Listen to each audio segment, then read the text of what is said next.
two things I'd like to share. One, just some practical thoughts as you head into submission of the assignment, and secondly, some very impractical thoughts, which I think are probably as interesting, but you don't have to listen to them at all. So just firstly to say we're heading into Christmas, and I'm going to go offline. I'm pretty sure David will as well, and we'll get back. I'll get back about the 5th of January, so I'll be around on the 7th. You know, when you're uploading your 4 essays plus summary, you know, your 5,000 word portfolio of 4 essays and a 1,000-word summary.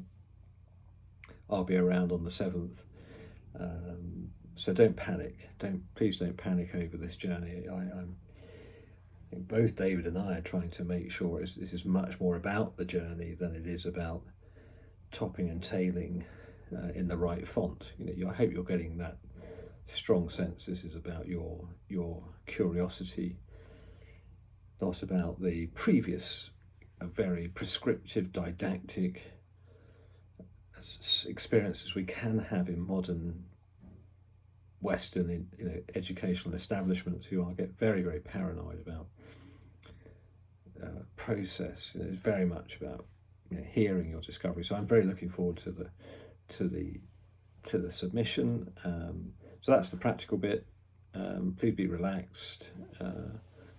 We will be back after Christmas. So I'm going offline sometime tomorrow. But thinking, you're going into submission, you're then going into looking at the feedback. I'll turn it round in a few weeks, and then there's a chance for conversation, isn't it? Again, it's building on the conversations we've had together face to face, particularly how you've worked together, how you've shared with each other what you've learned, your discoveries. And I'd encourage you to keep reading broadly, keep taking risks with your reading. I'm very struck how some material from, say, the 50s, 60s and 70s can come back to life. So, concerned you don't just read what's been published in the last 2 years, or you don't read just journals. As an example, I happen to be reading both parts, part one and part two of Anthony Burgess's biography. Burgess was a sort of notorious author, really, and he was born in Manchester, went to Manchester University, came from a very solid sort of working class background with strong Irish Catholic roots. And what I like about him is that he was a big noise in the 60s and 70s, and then kind of drops off the radar. He's the guy who wrote Clockwork Orange, by the way, in 1962, and then became famous particularly for that novel, which I don't think he liked that much. Stanley Kubrick made the film, but it is interesting giving you permission not just to read contemporary research, but to read stuff that gives you context. And Anthony Burgess's thinking is very, very contextual. It puts backdrop, and it puts context and concepts around today. So and of course, what's interesting, being an academic in the North, Burgess is very much a northern voice, and he makes the argument actually in his first biography how important Manchester was as a voice of liberal, free thinking. There's quite a nice piece, a nice little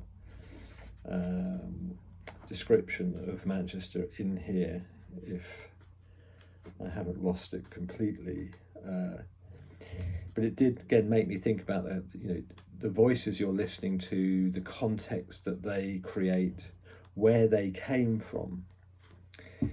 Yeah, this is it. He says, at the time of my birth, Manchester was a great city, Cottonopolis, the mother of liberalism and the cradle of the entire industrial system.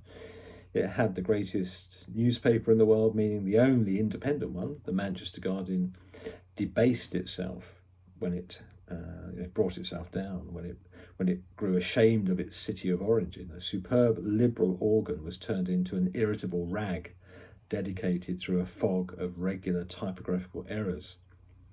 So it's interesting, reading that broader piece of reading, as well as stuff focused, is that I thought, oh yeah, I'm in the north, and there's a context here that I'm speaking out of, and there's a context I'm working in. I'm very interested in northern and northwestern productivity. How do we close the gap to make the northwest a more profitable but richer society? And so I kind of say to you, as you journey on into the new year, as you enjoy this process, you get joy out of writing and talking and being researchers, being doctoral researchers. Just that's that little encouragement to read broadly in the weeks to come as you breathe a bit after submission, and those freedoms.